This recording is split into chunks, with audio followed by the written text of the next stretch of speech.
Bollywood silver screen presenting नोविंग। कहानी की शुरुआत होती है सन 1959 से, जहां पर एक क्लासरूम दिखाया जाता है। वहां टीचर सब बच्चों को कहती है कि मैंने तुम्हें एक टास्क दिया था कि तुम मुझे एक ऐसा आइडिया बताओगे जो बहुत ही क्रिएटिव हो, और इस क्लास में मुझे सबसे अच्छा आइडिया ल्यूसिंडा का लगा, तो वो इस कंपटीशन की विनर है। ल्यूसिंडा के आइडिया के हिसाब से तुम सबको अपनी शीट पर ऐसे चित्र ड्रॉ करने जो तुम्हें लगता है कि भविष्य की दुनिया में होने वाला है।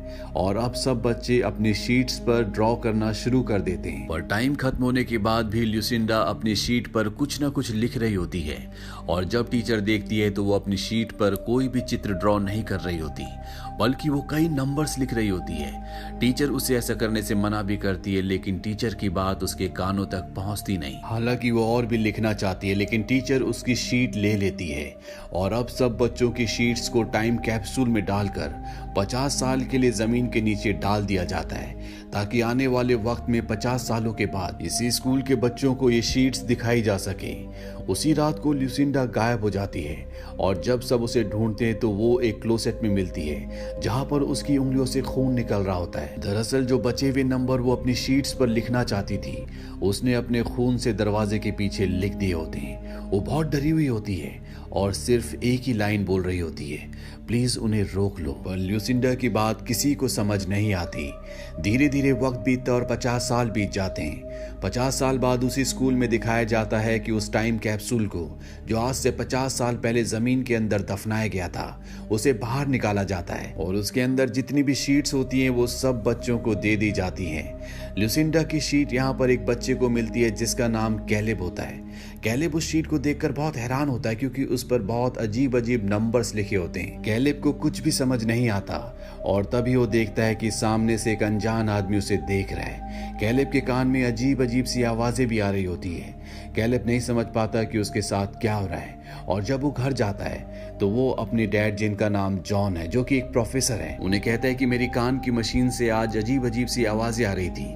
जॉन अपने बेटे कैलेब की इस बात पर ध्यान नहीं देता, और तभी वो उस शीट को देखता है जो कैलेब स्कूल से लाया होता है, जिस पर नंबर्स लिखे होते हैं। जॉन अपने बेटे से कहता है कि कल ये स्कूल में वापस कर देना, ये स्कूल की प्रॉपर्टी है।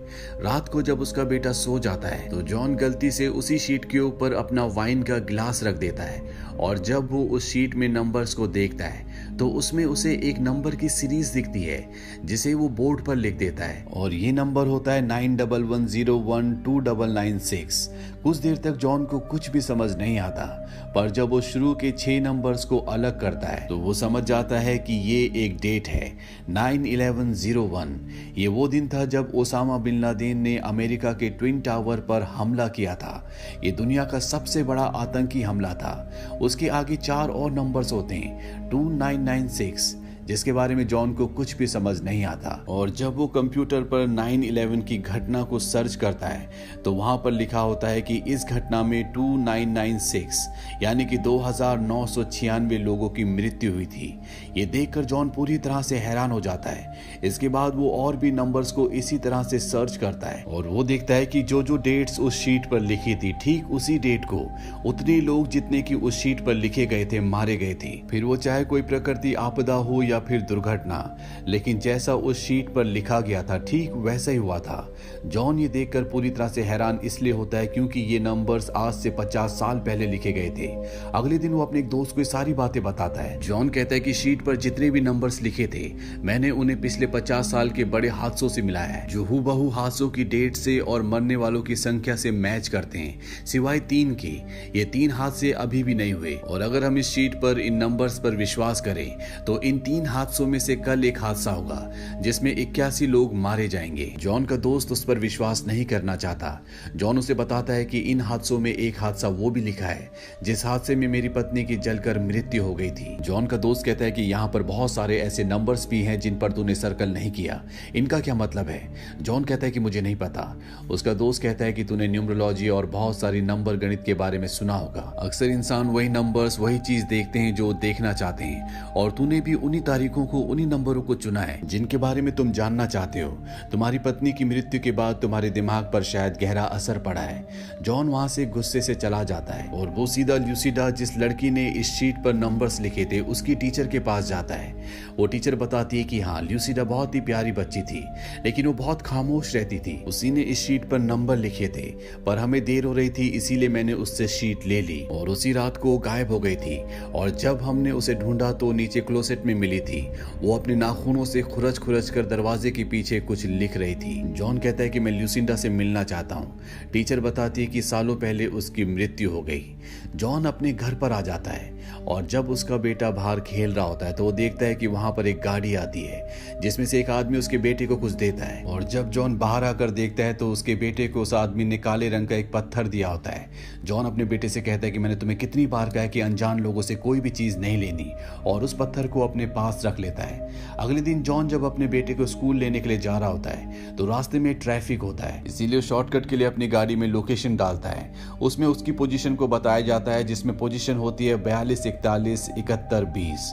और जब वो उस नंबर को ध्यान से देखता है तो उसे कुछ याद आता है और तभी वो अपनी जेब से नंबर वाली शीट को निकालता है और वो देखता है कि उस शीट में जो आज के दिन हादसा होने वाला है उसकी डेट के साथ आगे जो नंबर होता है वो नंबर 42 41 71 20 होता है। यानी कि हादसों की डेट के आगे और मरने वालों की संख्या के आगे जितने भी नंबर्स थे वो सभी लोकेशंस थी, और आज जो हादसा होने वाला है वो इसी लोकेशन पर होने वाला है। जॉन अपनी गाड़ी से बाहर निकलता है और वो आगे जाता है जहां पर उसे बताया जाता है कि यहाँ पर एक्सीडेंट हुआ है, लेकिन किसी की भी मृत्यु नहीं हुई। पर तभी वहां पर एक प्लेन क्रैश होता है जिसमें 81 लोगों की मृत्यु हो जाती है। यानी कि ल्यूसिंडा ने आज के बारे में जो भी लिखा था वो भी सच हो गया। जॉन इससे पूरी तरह से डिस्टर्ब हो जाता, उसे समझ नहीं आता कि उसे क्या करना चाहिए। उसी रात को जॉन के घर के बाहर एक साया खड़ा होता है और अगले पल वो जॉन के बेटे कैलेब के कमरे में चला जाता है, जहां पर वो कैलेब को नींद से जगाता है और खिड़की की तरफ इशारा करता है। और जब कैलेब खिड़की से बाहर देखता है तो देखता है कि पूरी दुनिया जल रही है, जंगल के जानवर भी जल रहे हैं। इस बात से डरकर वो जोर से चिल्लाता है और जब जॉन अपने बेटे के कमरे में आता है तो वो डर कर बैठा होता है। वो अपने बेटे से कहता है कि ये सिर्फ एक बुरा सपना था, पर तभी जॉन खिड़की से बाहर देखता है तो उसे वहां पर वो साया दिखता है। जॉन उसे पकड़ने के लिए बाहर भी जाता है, लेकिन तब तक वो वहां से निकल चुका होता है। अगली सुबह जॉन को दिखाया जाता है जो ल्यूसिंडा, जिसने 50 साल पहले शीट्स पर नंबर लिखे थे, उसकी बेटी डायना से मिलने जाता है। डायना की भी एक बेटी है, पर जब जॉन उसकी मॉम की शक्तियों के बारे में पूछता है तो वो उसकी किसी बात का जवाब नहीं देती। जॉन उसे कहता है कि तुम्हारी मॉम की आज तक की हर एक प्रिडिक्शन सही थी और उसकी प्रिडिक्शन के हिसाब से कल न्यूयॉर्क में 170 लोग मरने वाले और 19 अक्टूबर को 33। मुझे लगता है कि इन सब का मेरे बेटे से कोई ना कोई ताल्लुक है। मैं अपने बेटे को बचाना चाहता हूँ, उसकी मदद करना चाहता हूँ। पर ल्यूसिंडा की बेटी डायना वहां से उसके सवालों का जवाब दिए बिना चली जाती है। जॉन घर आने के बाद कल न्यूयॉर्क में होने वाले हादसे की लोकेशन देखता है। उसे पता चलता है कि ये हादसा मेट्रो में होने वाला है, इसीलिए वो खुद भी वहां पर पहुंच जाता है ताकि वो उस इंसान को पकड़ सके जो एक करने वाला है। लेकिन वहां पर मेट्रो ट्रेन का एक्सीडेंट होता है। ये एक एक्सीडेंट है, इसीलिए वो कुछ नहीं कर पाता और इस एक्सीडेंट में 170 लोगों की मृत्यु हो जाती है। जॉन रात को जब अपने बेटे के साथ घर आता है तो वो देखता है कि वहां पर ल्यूसिंडा की बेटी डायना अपनी बेटी के साथ खड़ी है और वो जॉन को बताती है कि तुमने कहा था ना कि आज से 3 दिन बाद 19 अक्टूबर को 33 लोगों की मृत्यु होगी। इस डेट के बारे में मेरी मॉम हमेशा बात किया करती थी और वो ये भी कहती थी कि उस दिन मेरी भी मृत्यु हो जाएगी। मैं हमेशा इस डेट से डरती रही जो अब 2 दिन बाद आने वाली है। इसके बाद ये दोनों अपने बच्चों को लेकर उस घर पर जाते हैं जहां पर ल्यूसिंडा की मृत्यु हुई थी। ये अपने दोनों बच्चों को गाड़ी में छोड़ देते हैं और खुद अंदर चले जाते हैं, जहां पर जॉन डायना को उसकी मॉम का वो पेपर दिखाता है जिस पर उसने नंबर्स लिखे थे। डायना बताती है कि मेरी बेटी भी कभी कभी इसी तरह के नंबर्स लिखती है और वो शीट देखने के बाद ये भी बताती है कि 19 अक्टूबर को 33 लोग नहीं मरेंगे, क्योंकि ये 33 नहीं लिखा हुआ बल्कि ये डबल ई है जो कि उल्टा है। इसके बाद ये ल्यूसिंडा के घर को सर्च करना शुरू कर देते हैं। वहां पर उन सभी घटनाओं की फोटोज होती हैं जो कि हो चुकी हैं, जिनके नंबर्स उसने 50 साल पहले लिखे थे। और यहाँ पर इन्हें एक और फोटो दिखती है। ल्यूसिंडा की बेटी डायना बताती है कि इस फोटो को मेरी मॉम घंटों तक देखा करती थी। जॉन उस फोटो को रख लेता है और तभी उसे बेड के नीचे वैसे काले पत्थर मिलते हैं जैसा काला पत्थर उसके बेटे को किसी अनजान आदमी ने दिया था। और जब वो बेड के नीचे देखता है तो वहां पर ल्यूसिंडा ने कुछ लिखा लिखा होता है। वो बेड को उल्टा करता है और वो देखता है कि वहां पर ल्यूसिंडा ने कई बार लिखा होता है एवरीवन एल्स, और वो समझ जाता है कि ईई कोई एक आदमी नहीं है, बल्कि इस दुनिया से हर एक आदमी खत्म होने वाला है। वहीं बाहर गाड़ी में दिखाया जाता है जहां पर इनके बच्चे होते हैं। उनकी गाड़ी के चारों तरफ कुछ साए आ जाते हैं और ठीक उसी तरह से बोलना शुरू कर देते हैं जिस तरह से इन दोनों बच्चों को कभी कभी आवाजें आती हैं। एबी गाड़ी से बाहर चली जाती है और तभी कैलेब हॉर्न बजा देता है। जॉन और डायना भागते हुए घर से बाहर आते हैं। वो अपने बच्चों से पूछते हैं कि उन्होंने तुम्हें कुछ किया तो नहीं। एबी कहती है कि उन्होंने कहा कि अगर हम चाहे तो उनके साथ जा सकते हैं, हम उनके साथ सुरक्षित रहेंगे। और तभी जॉन को यहाँ पर एक साया दिखता है। वो अपनी गन लेकर उसका पीछा करता है। जहां जंगल में एक जगह जॉन उस तक पहुंच जाता है और तभी वो साया अपना मुंह खोलता है और उसके अंदर से इतनी तेज रोशनी निकलती है कि कुछ पलों के लिए जॉन को दिखना बंद हो जाता है और जब वो नॉर्मल होता है तब तक वो साया वहां से जा चुका होता है। रात को ये सब के सब जॉन के घर में सो जाते हैं और अगली सुबह जब जॉन उठकर एबी के पास जाता है तो वो उसी पिक्चर को, जिस पिक्चर को उसकी दादी ल्यूसिंडा घंटों तक देखा करती थी, उसमें कुछ कर रही होती है। वो जॉन को दिखाती है कि ये जो ऊपर है वो एक सन है। दरअसल ये एक बहुत ही फेमस पिक्चर है जिसमें एक इंसान सन से प्रार्थना कर रहा है और तभी वहां पर 4 मुंह वाला एक एलियन आता है। और ये पिक्चर देखने के बाद जॉन को कुछ याद आता है और वो इन सब को विज्ञान अनुसंधान ले जाता है, जहां पर उसे पता चलता है कि सूरज में एक ब्लास्ट होगा जिससे एक ऐसी फ्लेयर निकलेगी जो पूरी ओजोन लेयर को तबाह कर देगी और धरती पर हर एक इंसान, जीव जंतु हमेशा के लिए खत्म हो जाएंगे।